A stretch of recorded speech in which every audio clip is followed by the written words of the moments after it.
Hello everyone. आज के इस वीडियो में हम लोग पास्ट इंडेफिनिट टेंस के बारे में जानेंगे कि पास्ट इंडेफिनिट टेंस के पहचान क्या है, पास्ट इंडेफिनिट टेंस के स्ट्रक्चर क्या होते हैं, पास्ट इंडेफिनिट टेंस में वर्ब का कौन सा रूप लगेगा, यानी V1 लगेगा कि V2 लगेगा कि V3 लगेगा।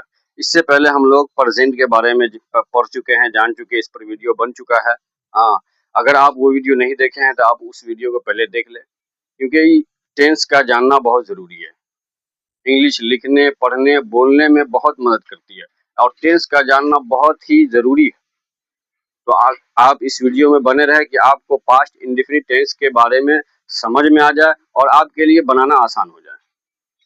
और मुझे उम्मीद है कि अगर आप ये वीडियो देख लेंगे पूरा, तो आपको कोई दूसरी वीडियो देखने की ज़रूरत नहीं पड़ेगी।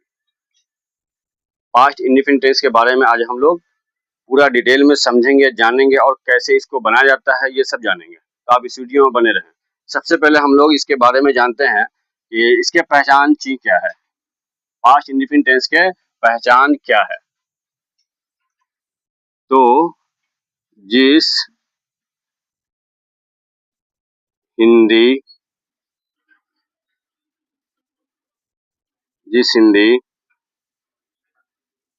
क्रिया के अंत में, जिस हिंदी क्रिया के अंत में ता, था, ते, थे,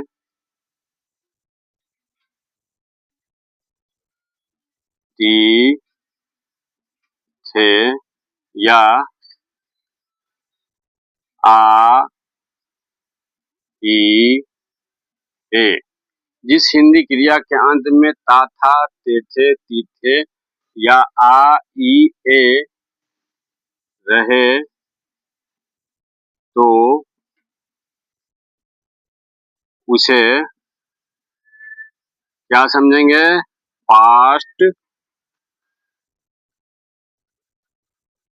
इंडेफिनिट।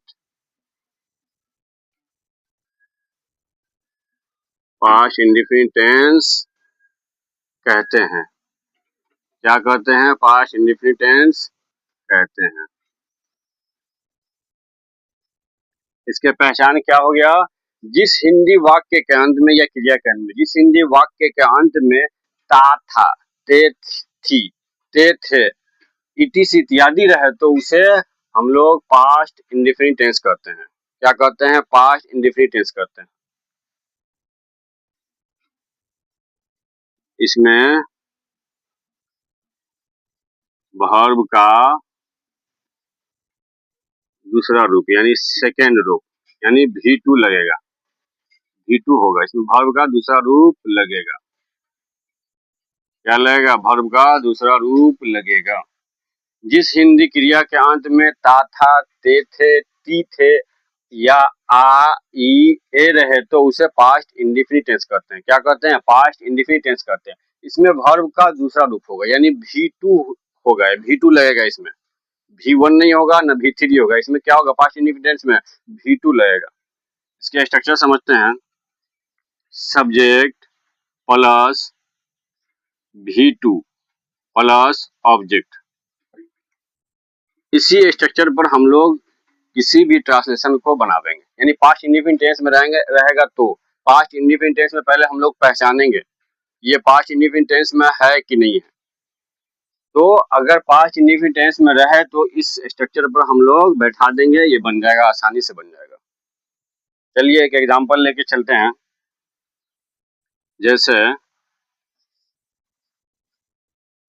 मैं गया, मैं गया, ये क्या है? पास्ट इंडेफिनिट टेंस में है। मैं गया, वह खाया, ये सब क्या हो जाएगा? पास्ट इंडेफिनिट में हो जाएगा। मैं गया। और एक लेते एग्जांपल, लेते, वह रहता था, वह रहता था। क्या है? ता, था है, वह रहता था।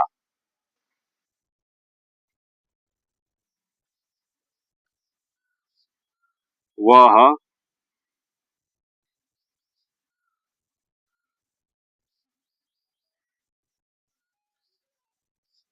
वह आम खाया। वह आम खाया।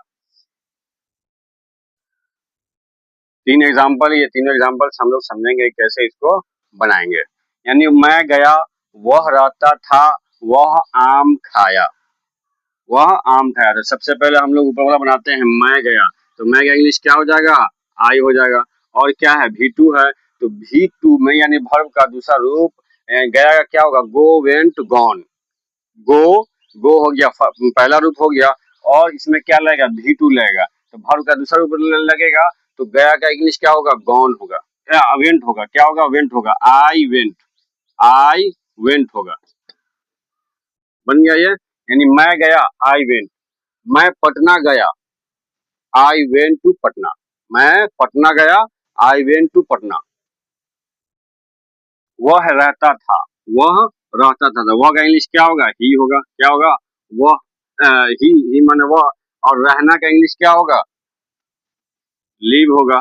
और क्या होगा ये, वर्ब का दूसरा रूप लगेगा इसमें, तो क्या हो जाएगा, ही लिव्ड। ही लिव्ड, ही लिव्ड। वह रहता था, वह खाता था, वह जाता था, वो वहां रहता था। ये सब क्या हो जाएगा, पास्ट इंडेफिनिट टेंस हो जाएगा। क्या हो जाएगा, पास्ट इंडेफिनिट टेंस हो जाएगा। वह आम खाया, या उसने आम खाया। उसने आम खाया या वह आम खाया। तो इसका क्या हो गया, वो का या उसने का ही हो जाएगा। ही, और क्या खाया, आम खाया। तो खाना का इंग्लिश क्या होगा, एट होगा। ही एट। इसमें दूसरा रूप लगेगा, वर्ब का दूसरा रूप लगेगा, ही एट। यानी वह खाया। क्या खाया, तो आम खाया। तो ऑब्जेक्ट होगा, ऑब्जेक्ट में क्या होगा, आम होगा। आम क्या हो जाएगा, ऑब्जेक्ट हो जाएगा। तो he ate a mango. He ate a mango. ये वर्ब का दूसरा रूप हो गया। एट जो है वर्ब का दूसरा रूप हो गया। ईट, एट, इटन, वर्ब का दूसरा रूप हो गया। ठीक है। यानी उसने आम खाया, तो he ate a mango. He ate a mango. यानी बहुत सारे बोलचाल की भाषा में पास्ट इंडेफिनिट टेंस का प्रयोग होता है। क्या होता है, पास्ट इंडेफिनिट टेंस का प्रयोग होता है। ये इसे जानना बहुत जरूरी है कि पास्ट इंडेफिनिट टेंस के पहचान क्या है, पास्ट इंडेफिनिट टेंस के स्ट्रक्चर क्या होते हैं, और पास्ट इंडेफिनिट टेंस को कैसे हम लोग बनाते हैं। तो मुझे उम्मीद है कि आपको समझ में आ गया होगा। फिर मिलते हैं अगली वीडियो में।